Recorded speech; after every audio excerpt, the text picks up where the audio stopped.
Tutuan ang mga nagbabagang balita, mga kapatid. Ako si Quibuloy, ito naman mga kapatiran ko. Watch it. Arestado ang isang pari dahil umano sa panggagahasa sa isang menor de edad. Arestado ang isang pari dahil sa kasong rape sa barangay Estefania sa Bacolod City. Sa investigasyon ng pulisya, noong nakaraang taon pa inireklamo ng 17 taong gulang na babae ang pari matapos umano siyang gahasain sa loob ng kumbento ng isang simbahan sa Sagay City kung saan dating naka-assign ng suspect. Kinuha ng mga opisyal at tauhan ng Department of Social Welfare and Development o DSWD ang 156 na mga kabataan na inaaruga sa isang church-run care facility sa Mexico, Pampanga. Tanggap sila ng reklamo laban sa New Life Baptist Church of Mexico, Pampanga Incorporated na inaabuso at pinahihirapan ang mga bata na inaalagaan sa naturang care facility. Yun nga po, sabi. Doon kayo sa labas. Sa labas. Bakit naman Sa po, labas. nagana po kami- Sa labas. Sa labas. Isang pari ang inaakusahang nanggahasa umano ng mga menor de edad sa isang bahay ampunan. Ng mga tauhan ng Women and Children Protection Center Camp Crame at Angeles City Police ang ilang lugar sa Pampanga para sa paghahanap kay Father Daniel Baul. Ayon sa PNP Davao City, naglabas ng warrant of arrest ang korte laban sa pari matapos ang ireklamo ng panggagahasa ng 17 anyos na babae habang ito inaalagaan sa isang shelter kung saan nakatalaga ang paring suspect. Si Father Pio Aclon. Huling nagsilbi si Aclon sa minor seminary sa Borongan, Eastern Samar. Nakasaad sa sulat na ang utos ay may basbas mismo ng Santo Papa. Nag-ugat daw sa mga akusasyon ng sexual harassment sa mga menor de edad ang pagkakasibak kay Aclon.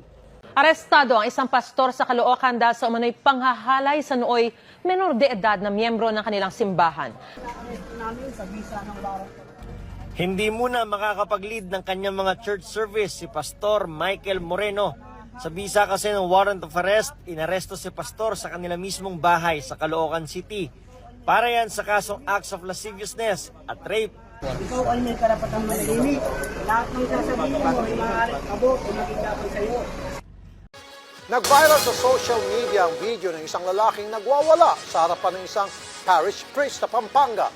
Sinipingan daw kasi ng pari ang misis ng lalaki.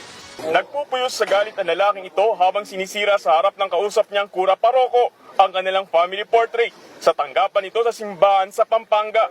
Makikita rin na ibinibigay na ng lalaki sa pari ang isang traveling bag at ibang gamit kasama ang kanyang misis. Maririnig din ang paghingi ng pangumanhin ng pari na lalong ikinagalit ng lalaki. Yan na po. Yan yung pili.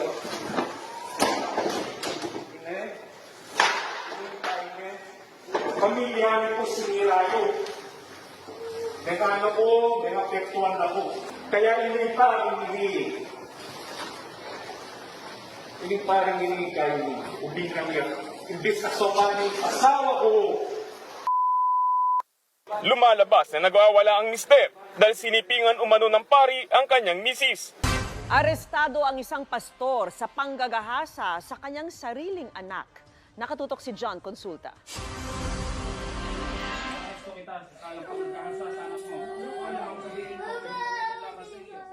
Agad pinusasan ng tuwi pulis ang 47 taong gulang na suspect na isa raw pastor matapos siyang ituro ng kanyang sariling anak na siya umanong nang-aabuso sa kanya.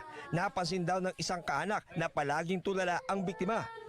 Ganyan kaming mga anak ng Diyos, kagaya nyo kami, di ba? Ano ang tawag sa paring nakulong? Eddie na holy. Ay, tanga mo! Ha?